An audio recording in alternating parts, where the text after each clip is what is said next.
As the world moves to coordinate its confrontation with the new Islamic terror, it's only natural that they gather in Israel. International experts in counterterrorism converged at the IDC campus in Herzliya, just north of Tel Aviv, to learn from the experience of their Israeli colleagues in combating terrorism.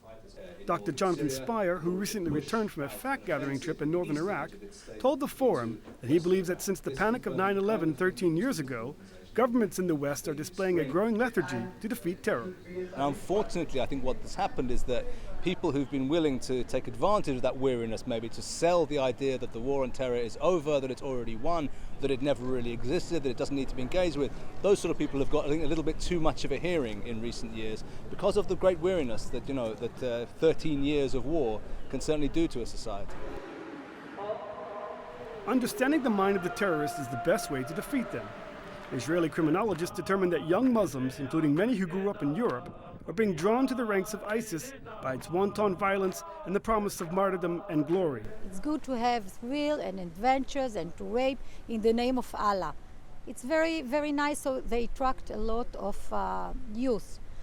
But at the same time, they're thinking about the life in paradise, the next world, which will be that everything that is forbidden in this world will be allowed in paradise.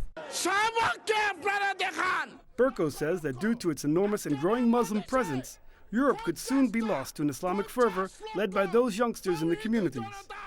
With this indoctrination of the dawah, the preaching everywhere, all the madrasas and all the enclaves in Europe and even in America, I think that the children cannot choose if I want to be this or that. It's for them, it's one path.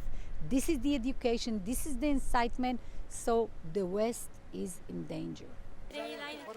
The ethnic Yazidis in Iraq are facing what many are calling a genocide campaign at the hands of the Islamic State ISIS extremists.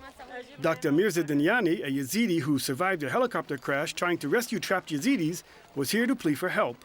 I think the best people and the best nation who can understand what it means genocide of a people, elimination of a nation, elimination of an ethnic group is here, the Jewish people, because they have also a better history of Holocaust, so they can understand what it means if a fanatic or a radical group or state or anything come and want to eliminate you.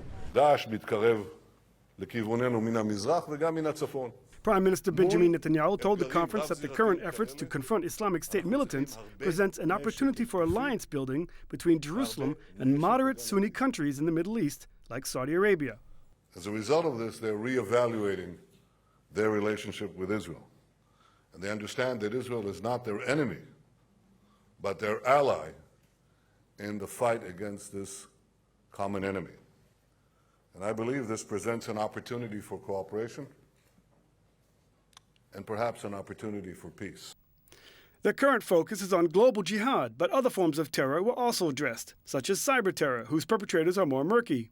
That's where CyberGym comes in. This Israeli endeavor trains companies against simulated cyber attacks. This type of knowledge doesn't exist everywhere else everywhere in the world. We have actually customers coming over from Europe, from Americas, and from Asia to be trained in Israel and by the Israeli experts, because Israel, at the end of the day, is at the forefront of cyber security and cyber defense. CyberGym tailor-makes their drills for the company, drawing on rich Israeli experience. The staff are all veterans of IDF Cyber and other special units. Fact of the matter is, we're one of the most attacked countries in the world.